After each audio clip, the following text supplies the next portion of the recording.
ಮಗ್ಗಿ ಪುಸ್ತಕ 1968ರ ಮಗ್ಗಿ ಪುಸ್ತಕ ಸ್ಕೂಲ್ ಬುಕ್ ಕಂಪನಿ, ಮಂಗಳೂರು. ಇದರ ಬೆಲೆ ಕೇವಲ 10 ಪೈಸೆ. ಮಗ್ಗಿ ಪುಸ್ತಕ ಅಂದರೆ ಬಾಲ್ಯದ ನೆನಪು. ಆಗಿನ ಕಾಲದ ಅತ್ಯಮೂಲ್ಯ ಜ್ಞಾನ ಭಂಡಾರವೇ ಈ ಮಗ್ಗಿ ಪುಸ್ತಕ. ಅಂದು ಜನಸಾಮಾನ್ಯರಲ್ಲಿ ಮನೆ ಮಾತಾಗಿದ್ದ ಈ ಪುಸ್ತಕ ಇಂದು ಶಬ್ದ ಕೇಳಿದರೆ ಅಚ್ಚರಿ ಪಡುವುದರಲ್ಲಿ ಅನುಮಾನವೇ ಇಲ್ಲ.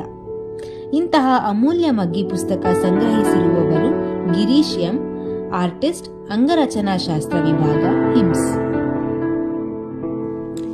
ಈ ಮಗ್ಗಿ ಪುಸ್ತಕದಲ್ಲಿ ಕನ್ನಡ ಅಕ್ಷರಮಾಲೆ, ಇಂಗ್ಲಿಷ್ ಅಕ್ಷರಮಾಲೆ, ಅಂಕಿಗಳು, ಸಂಖ್ಯಾಸ್ಥಾನಗಳು, ಚಿಹ್ನೆಗಳು, ಮಗ್ಗಿಯ ರಚನೆ, ದಶಮಾನ ಪದ್ಧತಿಯ ನಾಣ್ಯಗಳು, ರಾಷ್ಟ್ರಗೀತೆ, ಹಿಂದೂ ಸಾಹುಕಾರರ ಲೆಕ್ಕ, ದಿನನಿತ್ಯ ತಿನಿಸುಗಳ ತೂಕ, ವೈದ್ಯರ ದ್ರವ ವಸ್ತುಗಳ ಅಳತೆ, ಇಂಗ್ಲೆಂಡ್ನಲ್ಲಿನ ತೂಕ ಪದ್ಧತಿ, ಧಾನ್ಯದ ಅಳತೆ, ಚಿನ್ನ ಬೆಳ್ಳಿಯ ತೂಕ, ಹಿಂದೂ ಉದ್ದಳತೆ ವ್ಯಾಪನಗಳು, ಮೆಟ್ರಿಕ್ ತೂಕಗಳು, ಚದರಳತೆ, ಕಾಲಪ್ರಮಾಣ, ನಕ್ಷತ್ರ ನಾಮಗಳು, ಸಂವತ್ಸರಗಳು, ಪಂಚಪರ್ವಗಳು, ಋತುಗಳು, ಮಾಸಗಳ ಹೆಸರು, ರಾಷ್ಟ್ರೀಯ ಕ್ಯಾಲೆಂಡರಿನ ತಿಂಗಳುಗಳು, ಹೀಗೆ ಇತ್ಯಾದಿ ಹಲವಾರು ವಿಷಯಗಳನ್ನು ಹೊಂದಿದೆ.